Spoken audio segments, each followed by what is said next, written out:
For today's video, I want to talk a little bit about Rangers young player Lea Sanderson. If some of you guys do not know, he has requested a trade from the Rangers organization. I found this out when reading Darren Dreger's tweet. He said Lea Sanderson has formally asked the New York Rangers for a trade. He is no longer with the club. Rangers GM Jeff Gorton will use the holiday freeze to assess the market. Now, just taking a quick look at the background of Lea Sanderson, for those of you who aren't really familiar with him, he was the Rangers' first round pick, 7th overall in the 2017 NHL draft. He's a 21-year-old Swedish centerman. Ever since being drafted 7th overall by the Rangers, the results since then have definitely been a little bit disappointing. In his draft plus 1 year, he played 25 games in the American Hockey League for the Hartford Wolfpack and had 14 points. He also played 7 NHL games that year and had a goal and an assist for 2 points. And then the expectation heading into last season was that he would crack the roster and be a full-time member of the team, but that definitely wasn't the case, as he only played 42 NHL games last year and only had 2 goals and 4 assists for 6 points. He was also a minus 24 in the 36 American Hockey League games he played last year. It was definitely a pretty disappointing season for him. Andersson did, however, make the opening night roster for the Rangers this season, and that was obviously a very good sign, but the results were pretty disappointing as he only ended up playing 17 games so far this season in the NHL and had just 1 assist and a minus 8 rating. And after being sent down so far this season, he's played 13 American Hockey League games and has 4 goals and 1 assist for 5 points and is a minus 9 rating, and this was enough for Lea Sanderson to ask for a trade, and he is no longer with the club, so he's obviously not going to be playing in any more games for either the Rangers or their American Hockey League affiliate. Now, this is definitely a pretty interesting situation because I'm honestly not quite sure what his trade value is. It's definitely not very high whatsoever, and the Rangers probably wouldn't be able to get too good of a package in return for Andersson, and that's kind of the reason I'm making this video and the reason why I titled it the way I did and made the thumbnail, because I'm comparing it to the Jesse Puljujarvi situation with the Edmonton Oilers, where he was a former top pick with the team and didn't really work out there, and that ultimately led to him asking for a trade away from the team. Jesse Puljujarvi's trade request definitely was a little bit more demanding though, as I believe he requested a trade to a team where he would be like guaranteed top 6 minutes, and that's definitely a lot to ask for a young player who really didn't prove himself too much at the NHL level, and I definitely think that could be one of the reasons why Puljujarvi still hasn't been moved, and obviously Kent Holland probably doesn't even really care about that situation right now. He's just focusing on the NHL team, the Edmonton Oilers, and not a young player who's over in Finland demanding a trade away from the team. I think the likelihood of us seeing Puljujarvi traded this season is pretty low. I think that's probably something we can see happen in the summertime. And of course, the reason why Puljujarvi is over in Finland is because the Oilers weren't able to find a trade partner for him, and Jesse Puljujarvi refused to return to the Oilers organization. So I'm honestly just very curious to see how this turns out. If the New York Rangers aren't able to find a trade partner, what is Lea Sanderson going to do? Is he going to take the same route as Puljujarvi and refuse to return to the team? Or is it kind of just a situation where he would prefer to be traded as opposed to like demanding a trade? Now, one thing I will say before I continue on with this video is I do not think Lea Sanderson or even Jesse Puljujarvi are busts. It's way too early to tell, and they're still only super young. Puljujarvi was drafted in 2016 and Lea Sanderson was drafted in 2017. There's still so much time for these guys to realize their potential at the NHL level. Have they been disappointing? Yes, but they're not busts just yet. Now, one thing that definitely kind of bothers me, and I heard the hockey guy talk about this on his channel in his news of the day video when talking about Lea Sanderson, is a lot of these young kids feel like they should be just given ice time and given the opportunity as opposed to earning it. You know, you look at some of the other top 10 picks from the 2017 NHL draft. Michael Rasmussen from the Detroit Red Wings hasn't been able to become a full-time NHLer just yet, but we haven't really heard him complaining and requesting a trade. He's just been doing his time in the American Hockey League and playing pretty well down there. Another player is Owen Tippet, who was the 10th overall selection by the Florida Panthers in 2017, and he's only played 7 NHL games so far, but we haven't heard anything about him complaining. He hasn't requested a trade. He's just playing in the minors and continuing to develop his game, and Tippet's actually having a really strong season in the American Hockey League. In 32 games, he's got 11 goals and 12 assists for 23 points. Out of all the players drafted in the top 10 of the 2017 NHL draft, just considering expectations and everything, maybe outside of Casey Mittelstadt, I think Andersson has probably been one of the most disappointing. I think Mittelstadt probably has that label though, just because of how hyped up he was and everyone kind of comparing him head to head with Elias Pettersson. But even still, Casey Mittelstadt has definitely been struggling at the NHL level and was recently sent down to the American Hockey League, but we didn't hear anything about Casey Mittelstadt complaining or requesting a trade. He's most likely just going to go down there, try to play his best, and continue to develop his game. So that is definitely one of the gripes I have with this, and in my opinion, he definitely did this a little bit too prematurely because it kind of puts him in a tough situation too. he really doesn't have any trade value to him at all whatsoever right now. Even though he was a top 10 pick, he hasn't shown us anything at the NHL level. So if you guys are a New York Rangers fan especially, you would probably know a lot better than I do. What do you think is going to happen with Lias Andersson? What do you think his trade value is right now? And if the Rangers do actually end up trading him, what would you hope for in terms of a return package for him? And honestly, I think a big reason why we are starting to see some of these young players request trades and kind of get a fresh start is because they're seeing how much it is working for other young players around the league. You look at Robbie Fabry. St. Louis basically gave him up for free to the Detroit Red Wings, and he has turned out to be a great top 6 forward for Detroit. You look at Max Domi. When he went to Montreal, he became a star. Dylan Strome in Chicago, Anthony Duclair in Ottawa, the list goes on. And you can't help but think that maybe some of these young players that aren't working out with their current team are looking at some of those other guys thriving with a fresh start and thinking that could be me if only I got a fresh start with a new team. Now, for the second half of this video, I asked you guys to post some mock trades for Lias Andersson on the community tab so we can go over them, and I'm kind of going to get an idea what you guys think his trade value is. Personally, off the top of my head, some of the teams that I think potentially should be interested is the Detroit Red Wings, just because we saw what happened when they acquired Robbie Fabry, a team like the LA Kings who could always use some more young talent. Pretty much just all the rebuilding teams that are looking for young pieces to the future. But again, it all kind of depends on what the New York Rangers are asking for. So now getting into the mock trade, this first one comes from Hockeyman, who says Lias Andersson, a 2021 4th round pick to the Sharks for Marcus Sorensen, and a 2022 second to the Rangers. Now, I'm honestly not quite sure about this one. Again, I feel like more so rebuilding teams and teams that want to get younger will be interested in Lias Andersson, but San Jose's definitely having a very disappointing year, so maybe if Lias Andersson could come in and be a bright spot, that could inject some life into the team. And Marcus Sorensen definitely isn't really having the greatest year for the Sharks compared to him scoring 17 goals last year, and maybe a fresh start with the Rangers could help him this year, but I'm honestly not quite sure. Again, it's really tough to gauge these because we have no clue what Andersson's value is. Moving on now to the next comment, this one comes from Arthur LeBlanc, who says Lias Andersson to the Islanders in exchange for Josh Ho-Sang. Now, I know the idea that you're getting at, and this was definitely a popular one that I've seen a couple of times. Both of these guys are wanting a fresh start with a new team, but Ho-Sang is 23 years old. He's a couple years older than Andersson and was a 2014 draft pick as opposed to Andersson being a 2017 draft pick.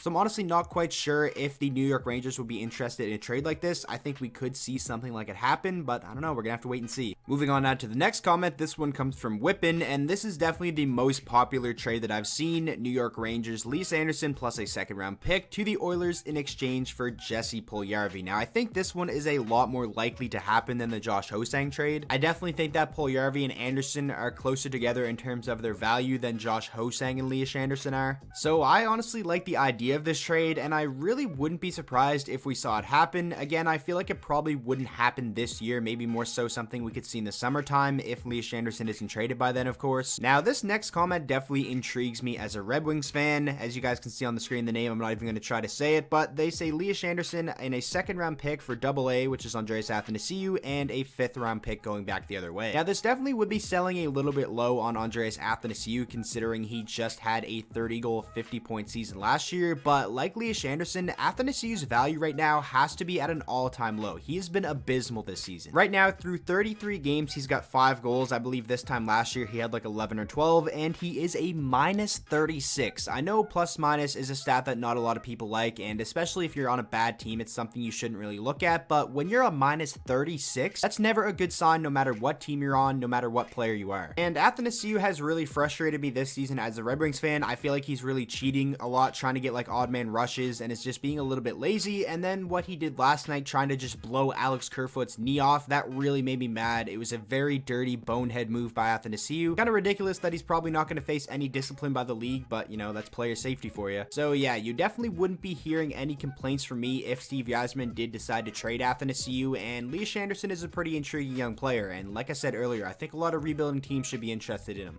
Moving on to this next comment, and they say to LA, Lias Andersson to New York Rangers, Sean Walker, Johan Sodergren, a 2nd round pick in 2021. Now, I'm going to go ahead right away and say no deal to this one. Sean Walker has really been a bright spot for the LA Kings in a season that really hasn't been good at all. He's an undrafted player. He is only 25 years old and someone that I personally think they should consider keeping around for the future. He's got 14 points this year in 38 games and has a +4 rating, again, on a team that isn't very good whatsoever. And now for the final comment of the video, this one comes from Graphic Graphics or Gameplay, who says Lea Sanderson to Minnesota for Joel Eriksson Ek. Now, this is definitely a pretty interesting one, and I probably would say I like it a lot more if it was like last year, because Joel Eriksson Ek, up until this year at least, really wasn't working out at the NHL level for the Minnesota Wild when a lot of people expected him to be a big part of the future. But so far this season, he's having his best NHL year yet, as in 30 games, he's got 12 points, has an even plus minus, and yeah, that isn't anything special, but it's definitely a lot more at the NHL level than Lea Sanderson has shown. So that is going to wrap up today's video. I really hope you guys did enjoy, especially if you're a fan of the New York Rangers. Like I said, make sure to let me know your thoughts on this situation and what you think is ultimately going to happen with Andersson and what type of package the Rangers could get in return for him. Thank you to everyone who commented on the community tab with mock trades. I'm sorry I couldn't feature them all in the video, it would just be way too long, but there's definitely going to be more chances to be featured in a video on the channel in the coming weeks. And with all that being said, I hope you guys all enjoyed today's video. If you did, please make sure to drop a like on it and subscribe to the channel for daily NHL content, and I will see you guys on tomorrow's video.